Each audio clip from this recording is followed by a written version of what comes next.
Saya ini punya penyakit asma, dan sebenarnya orang yang sakit asma itu punya ketergantungan obat atau enggak? Sebelum menjawab pertanyaan tadi, kita harus menjabarkan dulu dan memahami sebenarnya apa penyakit asma itu. Nah, jadi penyakit asma itu merupakan suatu reaksi alergi berat yang dialami oleh tubuh kita.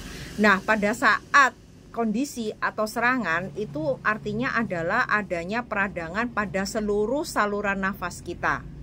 Dan biasanya kondisi ini sudah ada sejak lahir karena kondisi ini diturunkan. Makanya kalau misalnya kalian itu ke dokter, pasti ditanya, papa mama kalian ada nggak yang seperti ini? Atau mungkin nenek atau kakek kalian ada nggak yang seperti ini? Namun tidak menutup kemungkinan ya bahwa ada beberapa kondisi khusus. Jadi kalau misalnya kita terpapar bahan-bahan iritan, contohnya yang saya sebutkan di bawah ini, itu bisa aja memunculkan gejala asma. Nah, menyambung pertanyaan tadi, kalau kalian bertanya bisa hilang atau enggak, ya jawabannya apabila kalian mampu mengenai apa yang menjadi faktor pencetusnya, maka gejala asma itu bisa dihilangkan. Tetapi kalau misalnya kalian belum paham apa yang menyebabkan reaksi asma atau alergi ini muncul, ya kalian harus mencari.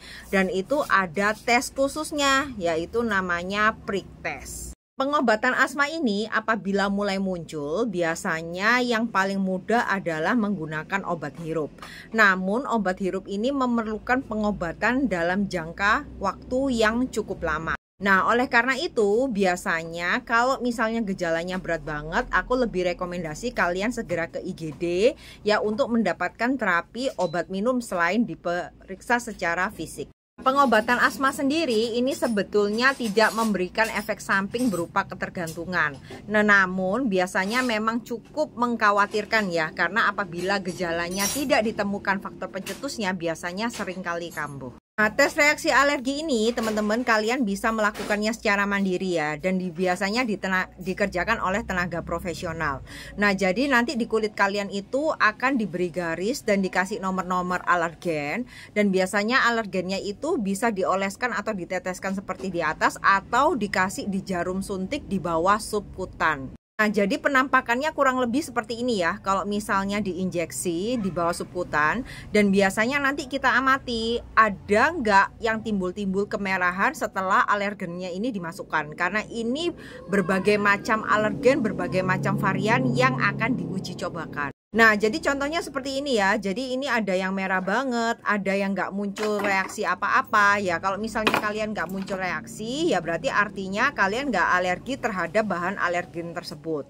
Nah, kalau misalnya sudah mulai merah-merah, apalagi sampai mulai kayak meradang ya, berarti intinya kalian itu nggak bisa terkena alergen tersebut. Karena kalau misalnya kalian terkena alergen tersebut dalam jumlah yang cukup besar, biasanya akan menimbulkan gejala yang lain. Jadi contohnya gatal seluruh badan, sampai sesak napas, sampai asma, sampai berkeringat, dingin dan sebagainya. Nah, jadi ini juga salah satu reaksi kulit yang timbul ya. Biasanya kalau orang Jawa ngomongnya ini biduren.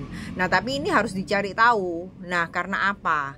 Nah, biasanya kebanyakan yang seperti ini biasanya itu karena tungau ya. Jadi tapi nggak mesti ya itu karena tungau. Jadi harus dicari.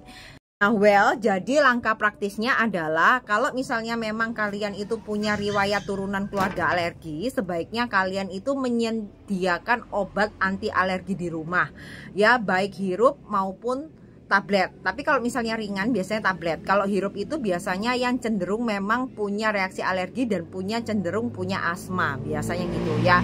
Nah, jadi kalau misalnya obat-obat ini biasanya memang tidak dijual bebas ya, harus berdasarkan resep dokter. Ya, oleh karena itu kalau misalnya kalian punya dokter keluarga, lebih baik kalian konsultasi kalau misalnya memang kalian itu punya riwayat alergi seperti ini. Jadi setidaknya di kotak P3K kalian itu ada.